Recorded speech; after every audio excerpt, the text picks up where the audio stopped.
The 2-week pay period, invented in 1938 and still making us wait until daily pay, where everyone can access their money on demand. This is the future of pay. Learn more at dailypay.com. Transfer fee may apply. And now, your daily dose of debate, breaking news, and uncensored views. This is the Michael Medved Show. And another great day in this greatest nation on God's green earth, but a very worrisome day over at the Pentagon, where that building, a huge building, which is the center of America's defense establishment and all of the armed services that give us our military might, it was all locked down because of a hazardous materials incident, and all of that, it turns out, was due to a false alarm, sources tell CNN. Multiple floors and corridors of the sprawling complex were locked down. Others were evacuated. Shelter in place continues in affected areas in the Pentagon until all clear is given. That is what the Pentagon Force Protection Agency said on X shortly before noon on the Eastern Time. Multiple floors and corridors inside the Pentagon have been locked down. Others are being evacuated due to a, quote, hazardous materials incident. 3 sources familiar with the situation and the local fire department have said. Meanwhile, there is this from President Trump himself. President Donald Trump threatened today to launch major strikes on Iran and seize control of its oil industry as escalating attacks between the countries pushed the Middle East closer to the resumption of a full-scale war. This sounds like more accurate and reliable information than the claim that we are about to have a sweeping agreement with the nation of Iran, and that it would grant us peace in our time. It would solve all the problems, open the Strait of Hormuz, end the threat of Iran getting a nuclear weapon. None of that appears on the verge of happening. And in fact, there is this from President Trump that he posted on Truth Social today. And this morning he posted the following: the United States will be hitting Iran, whose Navy, Air Force, radar, anti-aircraft, and all other forms of defense, together with most of its offensive capability, are gone. We will hit Iran very hard tonight. The words "very hard tonight" are all in capital letters. At some point in the not-too-distant future, says the leader of the free world, we will be taking Karg Island and other oil infrastructure points and assume total control of their oil and gas markets, much like we have with Venezuela, which is working out brilliantly for both Venezuela and the United States of America, says President Trump. Thank you for your attention to this matter. Signed, President Donald J. Trump. By the way, the command, "thank you for your attention to this matter," is graced with an exclamation point. Okay, there's a profound difference between the situation in Venezuela and the situation with Iran. The situation with Iran is that the regime is vastly more malevolent and evil than anything that we dealt with in Venezuela. And aside from that, what we have in Venezuela now is a situation where we have picked the new president of Venezuela, Delcy Rodriguez, and she is working with the United States. Who's the figure who we're going to install in Iran? And would they basically be willing, as Venezuela was, to basically accede to the United States, allow a basic occupation by our country and our military? Is there any indication at all that the Iranians are willing to do that? Trump, they are reporting in Associated Press, said in a social media post that the U.S. would hit Iran very hard tonight. Now, does anyone believe that was going to happen? Or is it just another illustration of TACO, which stands for Trump always chickens out? Will he, quote, chicken out, or will he hit all of these targets that he is promising very specifically to hit? And by the way, given the fact that they do maintain a certain amount of military power, despite the fact that, yes, there has been tremendous damage and destruction to their Air Force and their Navy and other forces, but they're still able to disrupt the entire world economic system by closing the Strait of Hormuz. The AP says the American leaders' latest threats came as efforts to negotiate an end to the war appeared stuck. Is that a gracious way of saying that they don't appear credible at all? They're more than stuck. I mean, they are broken and blown up and undermined by increasing attacks by Iran and attacks on Iran.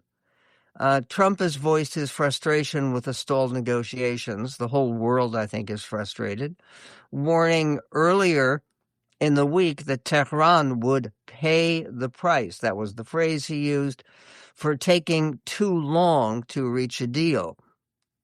Iran's parliamentary speaker, Mohammad Bagher Kalibaf, warned in a social media post today that, quote, wrong strategies and impulsive decisions would wreak havoc on energy markets and create an endless quagmire that you will be stuck in for years. That's his message to you and me. Is that a likely outcome, an endless quagmire that you will be stuck in for years? I don't think the American people would sustain that situation or support it or, frankly, allow it. The Dispatch is reporting U.S. Central Command announced yesterday that it had fired on a Palau-flagged oil tanker on the Gulf of Oman after it to violate the U.S. blockade of Iranian ports. The ship's crew included 24 Indian nationals, 21 of whom the Indian government said Wednesday had been rescued. 3 crew members have since been confirmed dead in Delhi, the capital of India. The Indian government summoned the deputy head of the U.S. mission in the city, a formal gesture of diplomatic protest. And meanwhile, CNN is reporting that Trump envisioned the Great American State Fair as a sprawling showcase on the National Mall, featuring pavilions from every U.S. state and territory. But as preparations ramp up for the nation's 250th birthday celebration, a handful of states have declined to participate in the festivities. Why not? We will get to that. And we will also be joined by David Drucker, who is a senior writer at the Dispatch and has been for years a correspondent before that for the Washington Examiner. He's the author of a book called In Trump's Shadow. And we'll be speaking to him about why it is that GOP voters cling so enthusiastically to Trump, even as his overall polling numbers for voters outside the GOP keep shrinking and declining. He also writes that the public should get ready for a rock fight in the Texas Senate race. Why that analogy for the future of Ken Paxton and James Tallarico? We will get to that and more with David Drucker coming up on the MedVed Show.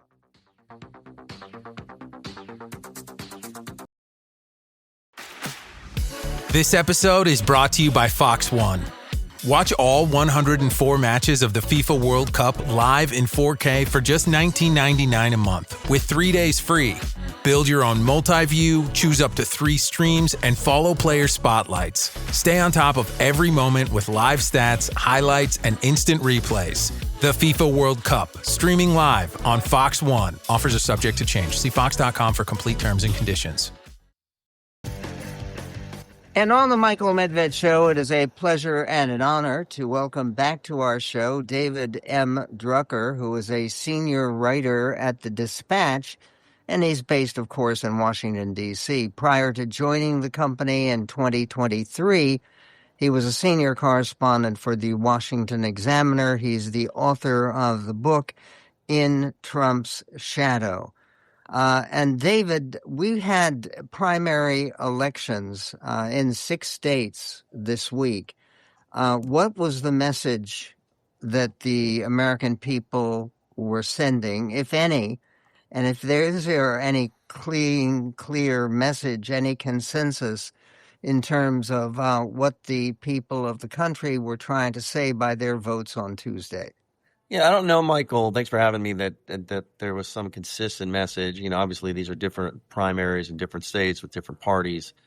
But I do think what we're seeing in both Republican primaries and Democratic primaries this cycle is continued energy for populist candidates, continued energy for outsider candidates, people who aren't in elective office. Now, this isn't true in every case.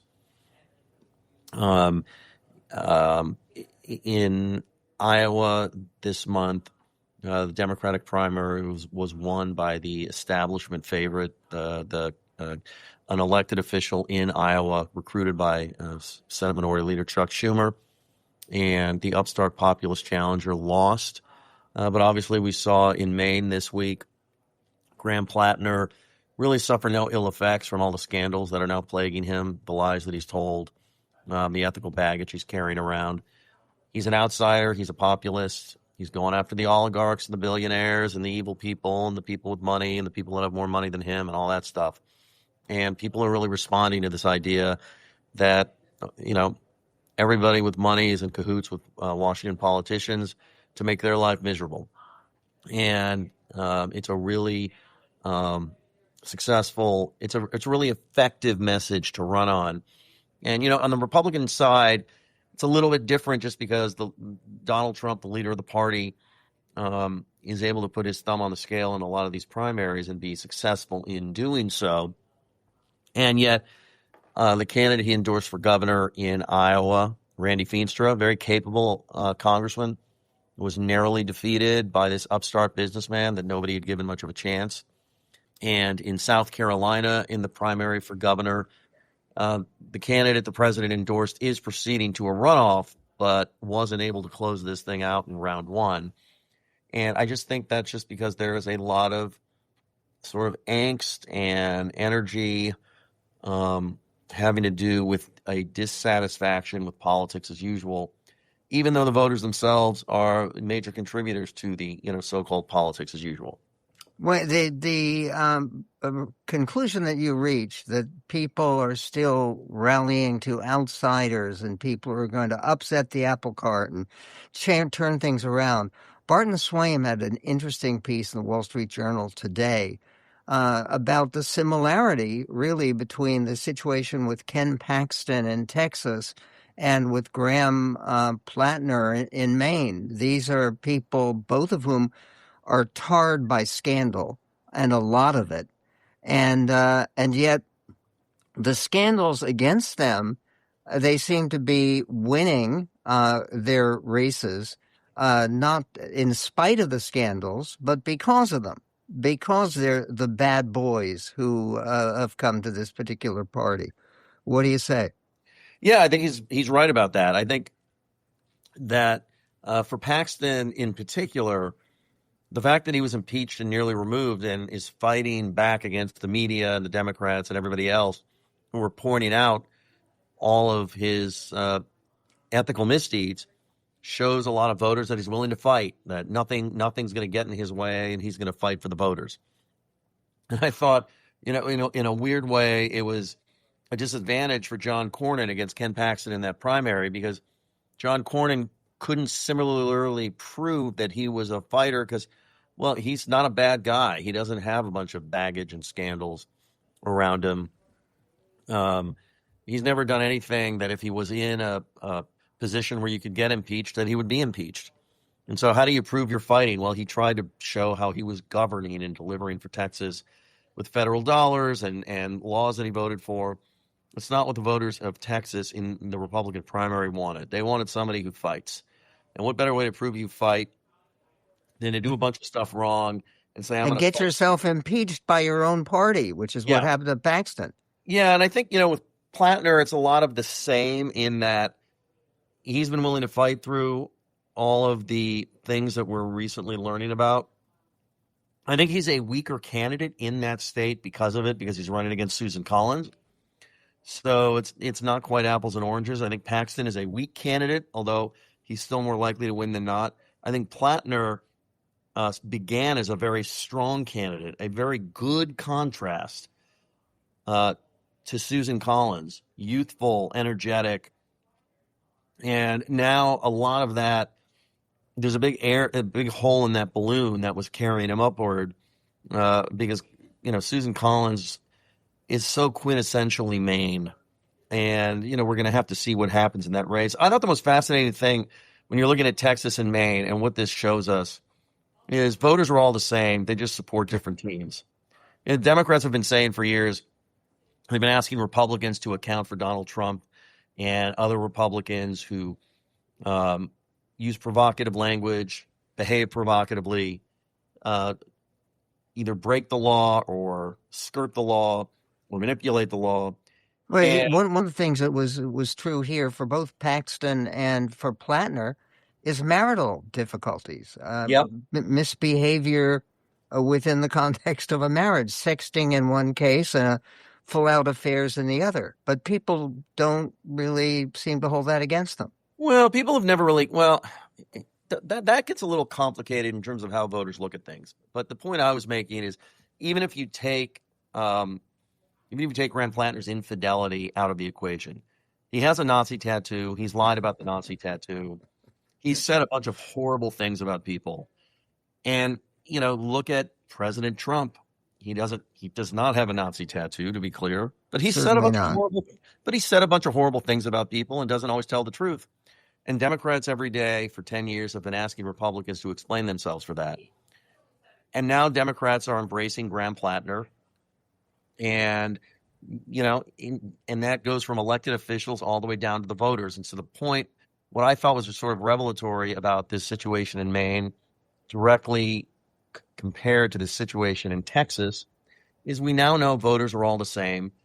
They may prefer candidates who are morally upstanding people, but if that's not what's available to them, the other side is so evil, then they'll embrace the candidate they're stuck with. And in some cases, they will really like that candidate, again, because of their willingness to fight through all of the media scrutiny proves to them that when you go to Washington, you're not going to join the club. You're going to go fight for me. In November, quick in the time left to us, do you think that the Democrats take over the House, the Senate, both, or neither? I think the House is likely, but not a guarantee after redistricting, and the Senate is up in the air, leaning heavily toward the Republicans at this point. I appreciate it. David Drucker, you can read his most recent columns and find out about his book, In Trump's Shadow. That's up at our website at michaelmedved.com. We will be right back. Looking for a protein shake that tastes as good as it performs? Meet Rockin' Protein Max. Packed with 50 grams of fuel, it'll help you keep up when your day won't slow down. And because it's always creamy and never chalky, every sip tastes great. Even better, it's lactose-free and has 0 added sugar. It's not every day you find a protein shake you actually want to finish. Catch Rockin' Protein in the dairy cooler at a store near you. Rockin' Protein and Shamrock Farms are registered trademarks of Shamrock Foods Company. Breaking news, as reported by Mediaite, President Donald Trump, they say, has grown increasingly pissed, and that's in quotation marks, at pretty much everyone around him as he faces opposition to recent policies he's tried to enact, according to a bombshell Politico report today. Knives are out inside the White House, screamed the subject line of Thursday's Politico newsletter. In it, White House Bureau Chief Dasha Burns describes a fury inside the West Wing. Dare we say an epic fury?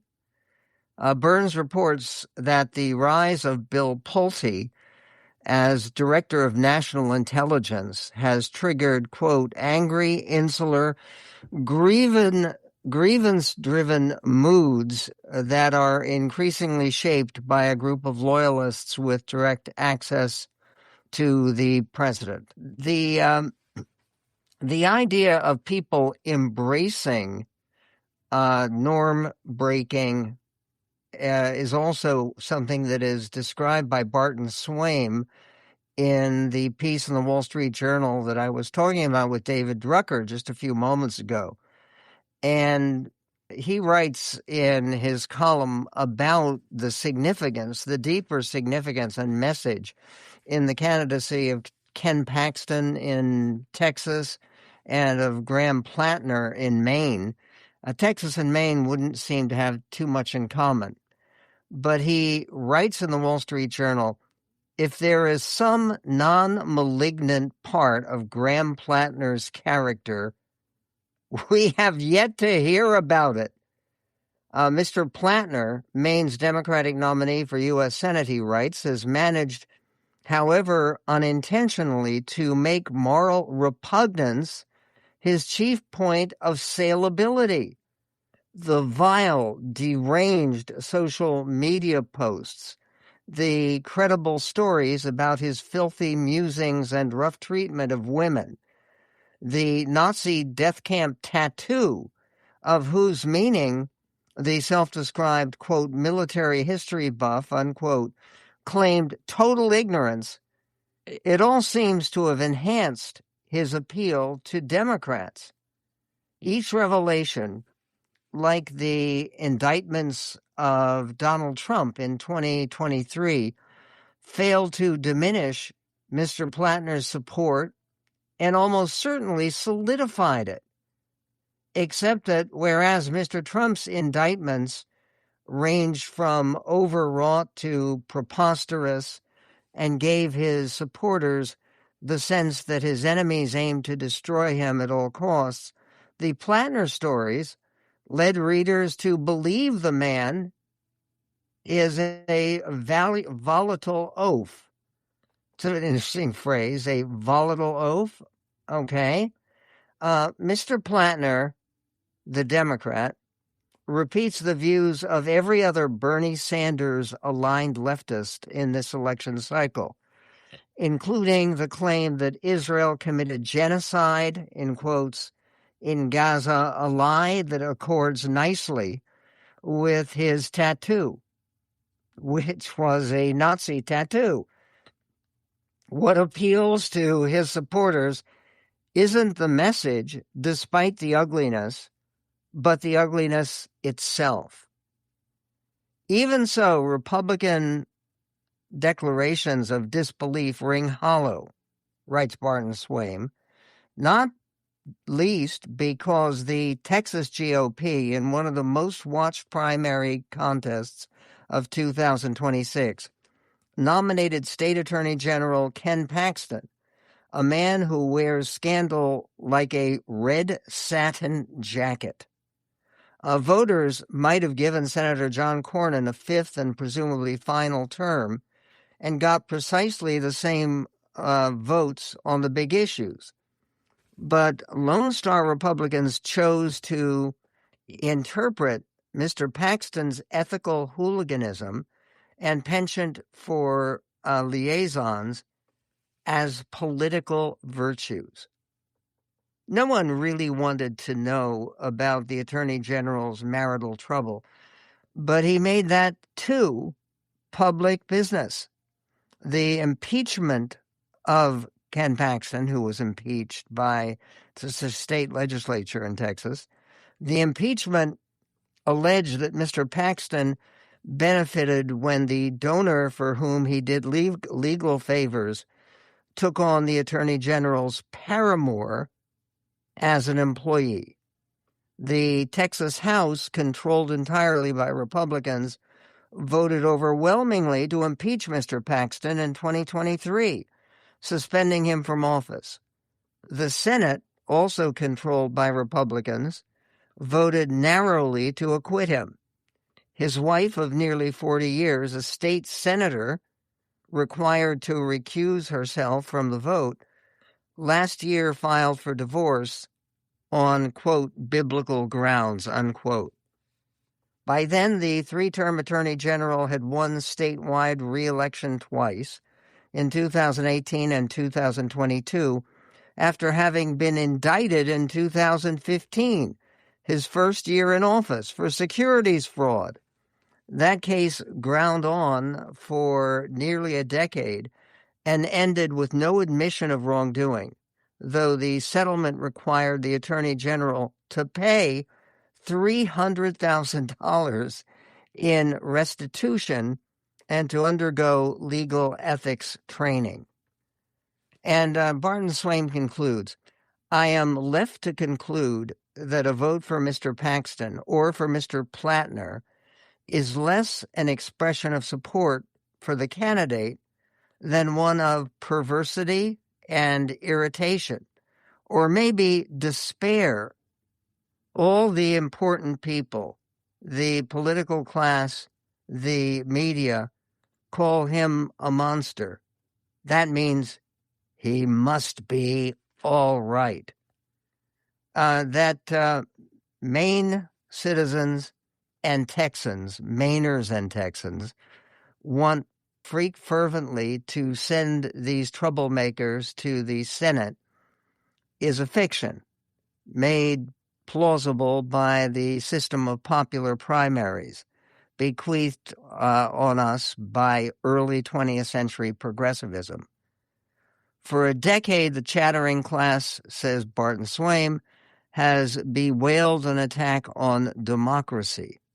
The advancement of Messrs. Plattner and Paxton in the primaries suggests that the real problem is too much democracy. He concludes, not too little. Meanwhile, there is more information about turning the White House grounds into a televised UFC Ultimate Fighting Championship arena. It is no small undertaking. Court filings submitted yesterday show the Trump administration expects to spend more than $60 million on the sprawling production, with roughly 125,000 guests expected to attend the events in Washington, D.C., coming up this weekend and corresponding with President Trump's birthday. His birthday coming up on Sunday. He will be 80 years young at that point. There is also a attention being paid to President Trump going into the world of fantasy when he talks about the history of his war on Iran and his decision to launch it. We will get to that world of fantasy, and because it's a pleasant place to visit, not to inhabit, we will get to it coming up on the MedVed Show. Adobe Firefly is the all-in-one creative studio with AI-powered image and video editing for today's creative process. Built for creators of every kind, Firefly helps you generate, edit, and experiment fast. Because the asks aren't getting smaller, the budgets aren't getting bigger, and the timelines, oh yeah, still tight. With all the best creative AI models in one place, Firefly brings your ideas to life. Unlock a better way to make with Adobe Firefly. And on the Michael Medved show, Heather Cox Richardson is basically a historian, but she is writing the history of this moment for America, particularly this moment on a 250th anniversary year and the year of President Trump's 80th birthday, which will be celebrated by what people have termed bread and circuses, using the old Roman formula that will be played out on the White House lawn with the UFC Ultimate Fighting Championship spectacularly illuminating this celebration for our country. Meanwhile, President Trump has also taken a visit to Fantasyland, Heather Cox Richardson says, and especially when you look at historical records. The records that President Trump seemed to ignore came from him in comments he made earlier this week, where he talked about, we have been taking out millions of barrels of oil and nobody knows it. Is that true, however? Is it the fact that nobody knows it because it's not true? Here's what President Trump had to say that created this particular controversy. Are you concerned, Mr. President, about the latest inflation number which came out this morning? Could that be a... No, I love it. The numbers were great. You know what I really love? I love the inflation. You know why? Because as soon as this war is over, I can say it now. Something you didn't know. You know, we've been taking out millions of barrels of oil. Nobody knows it. You know who doesn't know about it? Iran, until right now. We took out the other night 22 ships. Late at night with no lights, because they don't have any radar, because we blasted the crap out of it. We took out, that's why oil's $85 a barrel. I mean, you take a look. Remember when I did this, I said, look, the one bad thing will be we hit the best economy we've ever hit. And I said to my people, I had Scott, I had Howard, I had Pete, I had all of them. I had Todd in the room. I said, the one thing we have to do now, we had just hit the highest stock market in history, highest 401ks in history. Everything was going well. And I said, I hate to do this to you guys, but Iran's going to have a nuclear weapon very soon.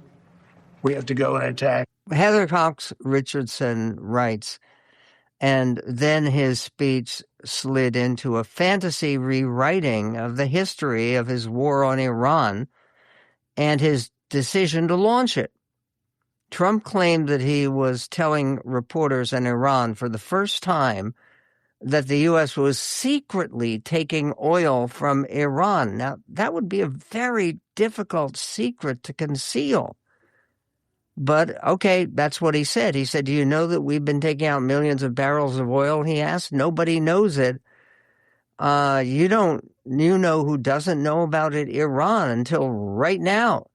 We took out the other night 22 ships late at night with no lights because they don't have any radar, because we blasted the crap out of it. We took out, that's why oil's $85 a barrel, he said.